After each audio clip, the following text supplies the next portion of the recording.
तीन ऐसी महिलाएं जिसे भूल कर भी तुलसी की पूजा नहीं करनी चाहिए। अगर ये महिलाएं तुलसी पूजा करती है तो महापाप लगता है और घर में संकटों का बौछार होता है। हर तरफ से संकट आने लगते हैं। और साथ ही इस वीडियो में बताएंगे कि कौन कौन से तुलसी के पौधे आपको घर में नहीं लगाना चाहिए, क्योंकि इन दो पौधे को घर में लगाना बेहद ही अशुभ माना गया है। जैसा कि आप जानते हैं, हिंदू धर्म में तुलसी के पौधे को बहुत ही पूजनीय और सर्वश्रेष्ठ माना गया है। शास्त्रों में भी तुलसी पूजन के महत्व को समझाया गया है और कहा गया है जिस घर में तुलसी का पौधा लगा होता है और वहां पर पूजा होती है उस घर में नकारात्मक ऊर्जा कभी भी वास नहीं करती है। तो चलिए आपको बताते हैं, वैज्ञानिक दृष्टिकोण से भी तुलसी का जो पौधा है बहुत महत्वपूर्ण है और औषधीय गुणों से भी परिपूर्ण पौधा है। तो चलिए आपको बताते हैं कि कौन कौन से तुलसी आपको घर में लगाना चाहिए और कौन कौन से तुलसी नहीं लगाना चाहिए। इसके बाद आपको बताएंगे कि आखिर किन किन महिलाओं को तुलसी पूजा नहीं करनी चाहिए। तो देखिए, तुलसी जैसे कि रामा तुलसी, श्यामा तुलसी, वाना तुलसी, कपूर तुलसी, ये तुलसियाँ होती है, लेकिन इनमें से दो तुलसी घर में कभी भी नहीं लगाना चाहिए, वाना तुलसी और कपूर तुलसी।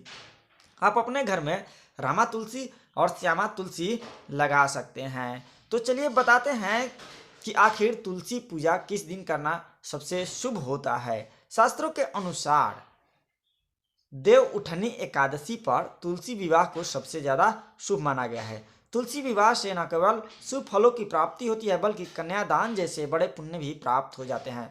अब चलिए आपको बताते हैं कि किन किन महिलाओं को नहीं करनी चाहिए तुलसी की पूजा। मासिक धर्म के दौरान महिलाओं को तुलसी का पूजन कभी भी नहीं करनी चाहिए, क्योंकि इससे जुड़ी एक महाभारत कालीन में एक कथा आती है जो चलिए आपको बताते हैं। युधिष्ठिर द्रौपदी समेत पांडवों को जब जुआ में हार गए थे और दुर्योधन ने उस दौरान द्रौपदी को सभा भवन में बुलाया था, तो उसे समय द्रौपदी रजस वाला स्थिति यानी मासिक धर्म के दौरान एक कपड़े में लिपटी अन्य स्त्रियों से अलग रह रही थी। उस समय उसने किसी तरह की पूजा तो दूर की बात है, उसने अपने बड़ों से भी किसी भी बड़े व्यक्ति से आशीर्वाद भी नहीं लिया। प्राचीन काल में ऐसी स्थिति में महिलाओं को सबसे अलग रहना पड़ता था, इसलिए मासिक धर्म के दौरान कभी भी महिलाओं को तुलसी की पूजा नहीं करनी चाहिए। ऐसी स्थिति में पूजा करने वाले महिलाओं को बहुत ही ज्यादा पाप लगता है। दूसरे नंबर पे है, सुहागिन महिलाओं को तुलसी पूजा करना तो महत्वपूर्ण माना जाता है। तुलसी विवाह को भी पूर्ण स्वरूप से करने से वैवाहिक जीवन सफल हो जाता है और ऐसा करने वालों को 7 जन्मों तक का साथ भी मिल जाता है। लेकिन अगर आपने हिंदू धर्म के अनुसार विवाह के दौरान 7 फेरे नहीं लिए हैं तो ऐसी महिलाओं को कभी भी तुलसी के आसपास भूल कर भी नहीं जाना चाहिए और ना ही पूजा करना चाहिए। ऐसी महिलाओं को तुलसी पूजा करने से बचना चाहिए। बगैर 7 फेरे लेने वाली महिलाओं को तुलसी से दूर रहना ही अच्छा होता है। अगर आपने कोर्ट मैरिज की है तो आप तुलसी पूजा करने के लायक नहीं है। ऐसी महिलाओं पहले अपने पति के साथ 7 फेरे ले और उसके बाद तुलसी की पूजा करें। अगर आप ऐसा नहीं करती हैं तो आप पाप के भागीदार बन सकती हैं और माता तुलसी आपसे नाराज हो सकती है।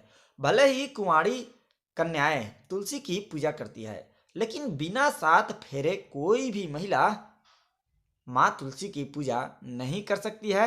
इसे पाप माना गया है और जो भी कोर्ट मैरिज किए हैं वो 7 फेरे लेने के बाद ही तुलसी की पूजा करें। तीसरे नंबर पे है चरित्रहीन महिलाएं या व्यक्ति। चरित्रहीन व्यक्ति और मन में गंदे विचार रखने वाली महिलाओं को भूल कर भी तुलसी के पास नहीं जाना चाहिए। ऐसे व्यक्ति को तुलसी माता की पूजा कभी भी नहीं करनी चाहिए और साथ ही तुलसी माता इनकी पूजा को स्वीकार भी नहीं करती है। शास्त्रों के अनुसार अगर आपके मन में गलत विचार आते हैं और दूसरे लोगों के प्रति आपके मन में गलत विचार है, गलत भावनाएं चल रही है, तो आपको तुलसी के पौधे से दूर ही रहना चाहिए। ऐसे व्यक्ति को तुलसी विवाह में भी शामिल नहीं होना चाहिए। माता तुलसी ऐसे लोगों से हमेशा क्रोधित रहती है और ऐसे व्यक्ति की पूजा माता लक्ष्मी कभी भी स्वीकार नहीं करती है। अगर आपका मन सच्चा है तभी आप तुलसी माता की पूजा करें।